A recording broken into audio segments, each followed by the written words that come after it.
നിങ്ങളൊരു കാര്യം ശ്രദ്ധിച്ചിട്ടുണ്ടോ? വളരെ നല്ല ഒരു അച്ഛൻ തൻ്റെ മകനെ വേദനിപ്പിക്കുന്ന രീതിയിൽ സംസാരിച്ചു. അല്ലെങ്കിൽ വളരെ നല്ലൊരു ഭർത്താവ് ഒരു നിമിഷത്തെ ദേഷ്യത്തിൽ ഭാര്യയുടെ മനസ്സ് തകർക്കും. വർഷങ്ങളായി സത്യസന്ധമായിട്ട് ജീവിച്ചിരുന്ന മനുഷ്യർ ഒരു സാഹചര്യത്തിൽ കളവ് പറയുന്നു. അപ്പോൾ നമ്മൾ ചോദിക്കും, ഇയാൾ ശരിക്കും നല്ല മനുഷ്യനായിരുന്നോ? ഈ ചോദ്യം തന്നെയാണ് പല കുടുംബങ്ങളെയും തകർക്കുന്നത്. കാരണം നമ്മൾ മനുഷ്യനെ രണ്ടായി മാത്രം കാണാൻ പഠിച്ചിരിക്കും. ഒരു നല്ല മനുഷ്യൻ, ഒരു ചീത്ത മനുഷ്യൻ. പക്ഷെ യഥാർത്ഥ ജീവിതം അതിനേക്കാളൊക്കെ സങ്കീർണമാണ്.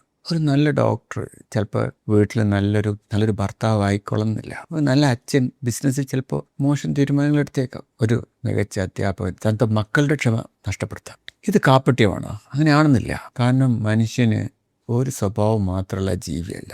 ഒരേ മനുഷ്യൻ്റെ ഉള്ളിൽ കാരുണ്യമുണ്ട്, ക്രൂരതയുടെ സാന്നിധ്യമുണ്ട്, സ്നേഹമുണ്ട്, അസൂയുണ്ട്, ധൈര്യമുണ്ട്, ഭയമുണ്ട്. ഇതാണ് മനുഷ്യൻ. ഇത് അംഗീകരിക്കാൻ നമുക്ക് ബുദ്ധിമുട്ടാണ്. കാരണം നമുക്ക് ചില ഉറപ്പുകൾ വേണം. അത് ഇയാൾ നല്ല ആളാണ്, ഇയാൾ മോശം ആളാണ്, ഇങ്ങനെ ഒരു ലേബൽ ഒട്ടിച്ചാൽ പിന്നെ ചിന്തിക്കാൻ എളുപ്പമാണ്. പക്ഷെ ജീവിതം അങ്ങനെ പ്രവർത്തിക്കുന്നില്ല. അതുകൊണ്ടാണ് പലപ്പോഴും വലിയ നേതാക്കളെക്കുറിച്ചുള്ള ചില വാർത്തകൾ കേട്ട് നമ്മൾ ഞെട്ടിപ്പോണത്. വർഷങ്ങളായി ഒരു മൂല്യം പ്രസംഗിച്ച ഒരു വ്യക്തി ഒരു ദിവസം അതിന് വിരുദ്ധമായിട്ട് പ്രവർത്തിക്കുന്നു. ഒരു വലിയ സാമൂഹിക പ്രവർത്തകൻ സ്വകാര്യ ജീവിതത്തിൽ വലിയ പരാജയങ്ങൾ നേരിടുന്നു. ഒരു ആത്മീയ പ്രഭാഷകൻ സ്വന്തം വികാരങ്ങളെ നിയന്ത്രിക്കാൻ പാടുപെടുന്നു. ഒരു കലാകാരൻ സ്വന്തം ഏകാന്തതയിൽ തകർന്നു പോകുന്നു. ഇവിടെ ഞാൻ ആരെയും കുറ്റപ്പെടുത്തിയിട്ട് ന്യായീകരിച്ചിട്ടൊന്നുമല്ല സംസാരിക്കുന്നത്. ഞാൻ പറയുന്നത് ഇത്രയേ ഉള്ളൂ. പ്രശസ്തി, അധികാരം, പണം, വിദ്യാഭ്യാസം ഇവയൊന്നും മനുഷ്യൻ്റെ ഉള്ളിലെ പോരാട്ടം അവസാനിപ്പിക്കുന്നില്ല. നമ്മൾ വേദിയിൽ കാണുന്നത് ഒരു മനുഷ്യൻ്റെ ഒരു പ്രകടന, ജീവിതം മുഴുവനല്ല. ഒരു സിനിമയുടെ 2 മിനിറ്റ് ട്രെയിലർ കണ്ടിട്ട് ആ സിനിമ മുഴുവൻ മനസ്സിലായെന്ന് പറയാൻ പറ്റും? ഇല്ല അല്ലേ? അതുപോലെ തന്നെയാണ് ഒരു മനുഷ്യൻ്റെ ജീവിതം. അയാളുടെ ഒരു തെറ്റ് കണ്ടിട്ട് അയാളുടെ മുഴുവൻ ജീവിതവും നമ്മൾ പിടിക്കാൻ പാടില്ല. അതേസമയം ഒരു നല്ല പ്രവൃത്തി കണ്ടിട്ട് അയാൾ ഇനി ഒരിക്കലും തെറ്റ് ചെയ്യില്ല, അതിൽ സംഭവിക്കില്ല എന്നും കരുതാൻ പാടില്ല. ഈ 2 അതിരുകളും അപകടകരമാണ്. എവിടെയാണ് ഒരു വലിയ സത്യം നമുക്ക് മനസ്സിലാകേണ്ടത്? ഒരു മനുഷ്യനെ സ്നേഹിക്കുക എന്നുള്ളത് അയാൾ ഒരിക്കലും തെറ്റ് ചെയ്യില്ലെന്ന് വിശ്വസിക്കുന്നതല്ല.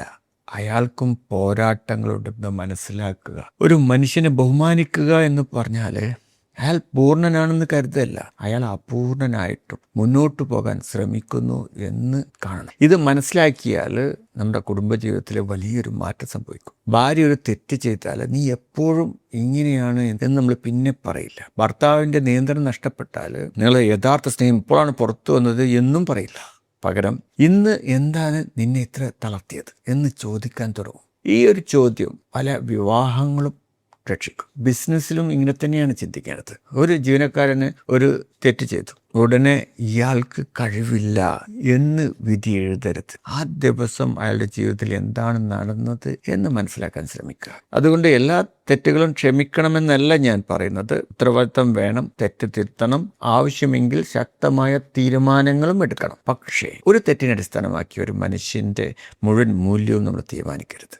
ഇതാണ് ഇന്ന് സമൂഹത്തിലെ ഏറ്റവും കുറവുള്ള ഒരു കഴിവ്, മനുഷ്യനെ മനസ്സിലാക്കാനുള്ള കഴിവ്. പ്രൊഫഷണൽസിനോടും സംരംഭകരോടൊക്കെ ഞാൻ പലപ്പോഴും പറഞ്ഞൊരു കാര്യമുണ്ട്. നിങ്ങൾക്ക് ആളുകളെ നയിക്കണമെങ്കിൽ ആദ്യം നിങ്ങൾ ആളുകളെ മനസ്സിലാക്കണം, മനുഷ്യരെ മനസ്സിലാക്കണം. കാരണം ഓരോ ജീവനക്കാരൻ്റെയും, ഓരോ പങ്കാളിയുടെയും, ഓരോ ക്ലയൻറ്റിൻ്റെയും പുറത്ത് കാണുന്ന പെരുമാറ്റത്തിന് പിന്നിൽ പുറത്ത് കാണാത്ത ഒരു കഥയുണ്ട്. നമ്മുടെ IEAS ഇന്നർ എനർജി ആക്ടിവേഷൻ സിസ്റ്റമിൽ നമ്മൾ വ്യക്തിപരമായ പെർഫോമൻസിനോടൊപ്പം മനുഷ്യനെ വായിക്കാൻ പഠിക്കുന്നതും അതുകൊണ്ടാണ്. കാരണം ബിസിനസ് വളരുന്നത് പ്രൊഡക്റ്റ് കൊണ്ടല്ല, മനുഷ്യരെ മനസ്സിലാക്കാനുള്ള കഴിവ് കൊണ്ടും കൂടിയാണ്. നിങ്ങൾ ഇന്ന് ഒരു ചെറിയ പരിശീലനം ചെയ്യാം. ഇന്ന് നിങ്ങൾ ഏറ്റവും കൂടുതൽ വിമർശിക്കുന്ന ഒരു മനുഷ്യരെന്ന് മനസ്സിൽ കൊണ്ടുവരാം. പിന്നീട് നിങ്ങളോട് തന്നെ നിങ്ങളൊരു ചോദ്യം ചോദിക്കുക, ഇയാൾ ഇന്ന് ഇങ്ങനെ പെരുമാറാൻ കാരണമായിരിക്കാവുന്ന ഒരു വേദന എന്തായിരിക്കും? നിങ്ങൾക്ക് കൃത്യമായ ഉത്തരം അറിയണമെന്നില്ല.